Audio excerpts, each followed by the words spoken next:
Hello दोस्तों, नमस्ते, जय माता दी। हम अपने चैनल में आपका वीडियो ब्लॉग में आपका स्वागत करती हूँ। एक छोटा सा उठान भी प्रस्तुत करने जा रहे हैं। तो कैसा लगा कमेंट बॉक्स में जरूर बताइएगा। अच्छा लगेगा तो हमारे चैनल को लाइक करिएगा, सब्सक्राइब करिएगा। बेल्हा कई नगरिया लगेला मेलवा आजू, बेल्हा कई नगरिया लगेला मेलवा। अपने लाल के बिना हम खरीदब गे नावा, अपने लाल के बिना हम खरीदब गे नावा। सासू जो आई है देवता मनाई है, सासू जो आई है देवता मनाई है। ओनहु के चुनरी खरीदब मेलवा जी, ओनहु के चुनरी खरीदब मेलवा। अपने लाल के बिना हम खरीदब गे नावा, अपने लाल के बिना हम खरीदब गे नावा। बेल्हा कई नगरिया लगेला मेलवा आजू, बेल्हा कई नगरिया लगेला मेलवा। अपने लाल के बिना हम खरीदब गे नावा, अपने लाल के बिना हम खरीदब गे नावा। जेठनी जो आई है पीपली पीसन को, जेठनी जो आई है पीपली पीसन को। ओनहु का झूमर का खरीदब मेलवा जी, ओनहु का झूमर का खरीदब मेलवा।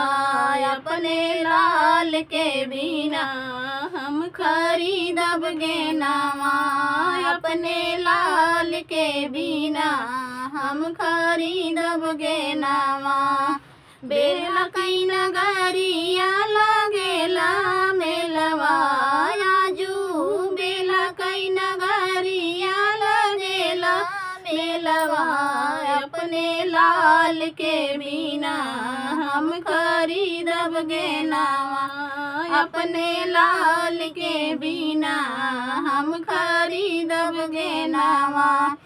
देवरा जो आया है बसिया बजन को, देवरा जो आए हैं बसिया बजन को।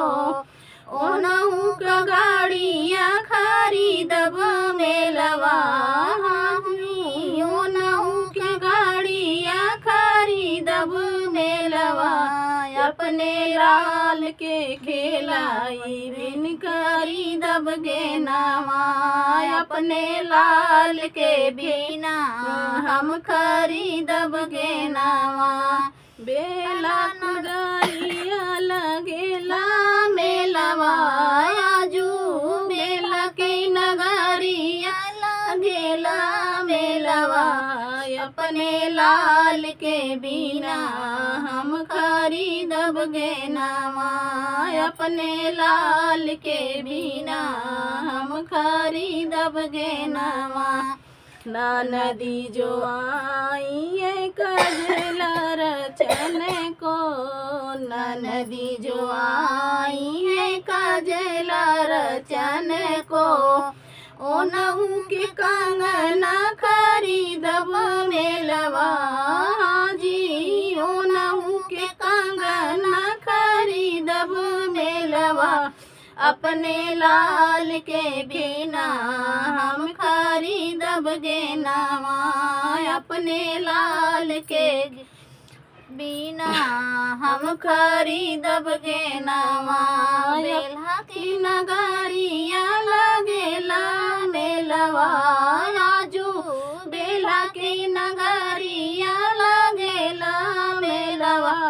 अपने लाल के बिना हम खरीदब गे नावा, अपने लाल के बिना हम खरीदब गे नावा। माफ़ कीजिएगा, गले में खिंच के